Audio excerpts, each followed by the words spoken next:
Hi అండి. 'Big boss' season 2 అగ్ని పరీక్ష అవుతుందని అందరికీ మీకు తెలుసు కదా! దీంట్లో ఒక ఇంట్రెస్టింగ్ ట్విస్ట్ అయితే జరిగింది. అది వింటే మీకు మైండ్ బ్లాక్ అయిపోయి షేక్ అయిపోతారు అనుకోవాలి. అది ఏమిటి అంటే యాక్చువల్లీ మనకి ఫినాలే వీక్ అని ఉంటది 'బిగ్ బాస్‌లో'. అలాగే ఈ అగ్ని పరీక్షలో ఏమిటంటే ఫినాలే టు 'బిగ్ బాస్' అంటే డైరెక్ట్‌గా 'బిగ్ బాస్‌కి' వాళ్ళు వెళ్ళిపోతారనమాట ఇంకా. ఇంకా ఓటింగు అవసరం లేదు. జడ్జెస్ తీర్పు అవసరం లేదు. వాళ్ళు డైరెక్ట్‌గా 'బిగ్ బాస్‌లో' మనం చూసేస్తాం. మనకి షాక్ అయింది ఏంటంటే, అసలు ఇలా పెడుతున్నారంటే అందరి మైండ్‌లో ఏమవుతుంది? రోహిత్ వచ్చుంటాడా? చరణ్ వచ్చుంటాడా? లేకపోతే ఇంకెవరైనా దీపక్ వచ్చుంటాడా అని అనుకుంటాం మనం. కానీ ఝాన్సీ అయితే అయింది. ఎలాగయింది అంటే దాంట్లోని 'Bigg Boss' finale to 'Bigg Boss' దాంట్లో ఏంటంటే స్టెప్ బై స్టెప్ కొన్ని రౌండ్స్ అయితే గేమ్స్ జరగడం జరిగిందంట. ఫస్ట్ రాజకుమారి కూడా బాగా ఆడారంట. కానీ రాజకుమారి తర్వాత అమను తర్వాత ఎవరు ఝాన్సీ వీళ్ళ మధ్యన అయినప్పుడు ఏంటంటే రాజకుమారి గారు అవుట్ అయిపోయారు. అవుట్ అయిపోయిన తర్వాత ఇంకా మిగిలింది ఎవరు అమన్ అండ్ ఝాన్సీ ఉన్నారు. ఈ అమన్ అండ్ ఝాన్సీ మధ్యలో ఏంటంటే బ్యాలెన్సింగ్ టాస్క్ ఉంటే అయ్యిందంట. ఈ బ్యాలెన్సింగ్ టాస్క్‌లో ఏమైందనంటే ఝాన్సీ ఏమో గెలిచిపోయింది. అమన్ అనేది ఓడిపోయాడు. కానీ అమను బాగానే ఆడుతున్నాడు. అంటే లాస్ట్ వరకు వచ్చాడంటే తను బాగా ఆడుతున్నట్టే గదా! అమన్ కూడా బాగా ఆడుతున్నాడు. కానీ ఇప్పుడు డైరెక్ట్‌గా ఎవరు వెళ్ళిపోయిన జస్ట్ కొంచెం తప్పిపోయాడు అమన్. లేకపోతే అమనే డైరెక్ట్ 'బిగ్ బాస్'కి వెళ్ళిపోయేవాడు. ఆ త్రుటిలో తప్పిపోవడం వల్ల ఝాన్సీ అయితే గెలవడం జరిగింది ఆ టాస్క్. దీంతో మనం 'బిగ్ బాస్' హౌస్‌లో ఝాన్సీని అయితే చూడబోతున్నాం. ఇది అందరికీ షాకింగే కదా!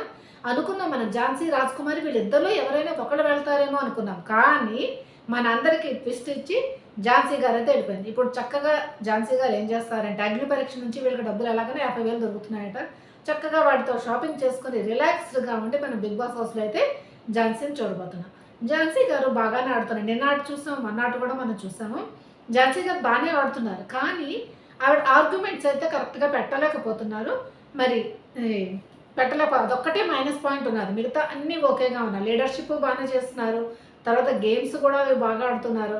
కానీ ఒక్క మాట ఆర్గ్యుమెంట్ చేయడం అది బాగుంటే బాగుండు. ఏమో 'బిగ్ బాస్' హౌస్‌లోకి వచ్చినట్టు నామినేషన్స్ అవి ఇవి వస్తాయి కనుక డెఫినెట్‌గా ఆవిడ బాగా ఆడొచ్చు. మంచి పాయింట్స్ కూడా పెట్టడం అయితే జరగచ్చు. ఇంకా ఇప్పుడు 'బిగ్ బాస్' హౌస్ ఝాన్సీ గారైతే వెళ్ళిపోయారు. ఇప్పుడు వీళ్ళలో ఎవరు వెళ్తారు? ఇంకా 5 మెంబర్సే కదా వెళ్ళాలి. 6 అనుకుంటున్నాం మనం. 6 మందిని పంపిస్తే 1 పర్సన్ వెళ్ళిపోయారు. ఇంకా 5 ఉన్నారు. ఇటువైపు రోహిత్ అయితే కన్ఫర్మ్ అని చెప్పి అనిపిస్తున్నది. నెక్స్ట్ సెకండ్ అయితే అమన్ మాత్రం వెళ్ళిపోతాడు. వీళ్ళిద్దరూ మాత్రం డెఫినెట్‌గా వెళ్తారు. తర్వాత ఇటువైపు ఎంతమంది ఉన్నారు? ఆడవాళ్ళలో ఎవరెవరు వెళ్తారు అని అంటే రాజ్‌కుమార్ గారు వెళ్తారని అనిపిస్తున్నది. ఎందుకంటే ఆటలు కూడా ఆవిడ బానే ఆడుతున్నారంట. ఈ ఫినాలే టు 'బిగ్ బాస్' హౌస్‌లో దానికి బానే ఆడారు. నెక్స్ట్ రాజ్‌కుమారి గారు వెళ్తారనుకోండి. రాజ్‌కుమారి గారు వెళ్ళిపోతే ఇంకా ముగ్గురు దీని నుంచి తీసుకున్నారనుకోండి. ఝాన్సీ గారు ఎలాగో ఉన్నారు. మిగతా ఇద్దరు ఏంటంటే అపూర్వ, శాలిని తర్వాత సృష్టి.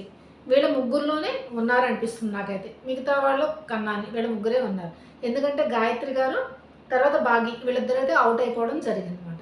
వీళ్ళిద్దరూ అయిపోయి ఇటువైపు నుంచి ముగ్గురు తీసుకుంటే నలుగురైతే ఆడవాళ్ళు వెళ్తూ ఉంటారు. ఎందుకంటే ఆల్రెడీ మన 'బిగ్ బాస్' సెలబ్రిటీ సెలక్షన్‌లోని బాయ్స్ ఎక్కువ ఉన్నారు. గర్ల్స్ తక్కువగా ఉన్నారట. గర్ల్స్ తక్కువగా ఉన్నారు కనుక ఈ అగ్ని పరీక్ష నుంచి గర్ల్సే ఎక్కువ మంది వెళ్తారేమో అన్న టాక్ అయితే బయట నడుస్తూ ఉన్నది. ఆ విధంగా అయితే మాత్రం నా ఉద్దేశం, నా యొక్క అంచనాల ప్రకారం వెళ్ళేది ఎవరు అంటే రాజ్‌కుమారి గారు, తర్వాత అపూర్వ, నెక్స్ట్ సృష్టి. లేకపోతే అపూర్వ, శాలిని వీళ్ళిద్దరిలో ఎవరో ఒకళ్ళు వెళ్తారు. సృష్టి కూడా వెళ్తుందని అనిపిస్తుంది.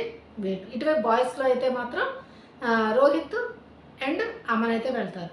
మరి చరణ్ సంగతి ఏంటి అంటే చరణ్‌ని వైల్డ్ కార్డ్ ఎంట్రీగా పంపించొచ్చు. లేకపోతే అమ్మాయిని ముగ్గురిని, అబ్బాయిని ముగ్గురిని పంపిద్దామని అనుకుంటే రోహిత్, అమన్, చరణ్ ఇలా ముగ్గురు అయితే వెళ్తారని అనిపిస్తుంది. మరి మీకేమనిపిస్తుందో కామెంట్ చేయండి.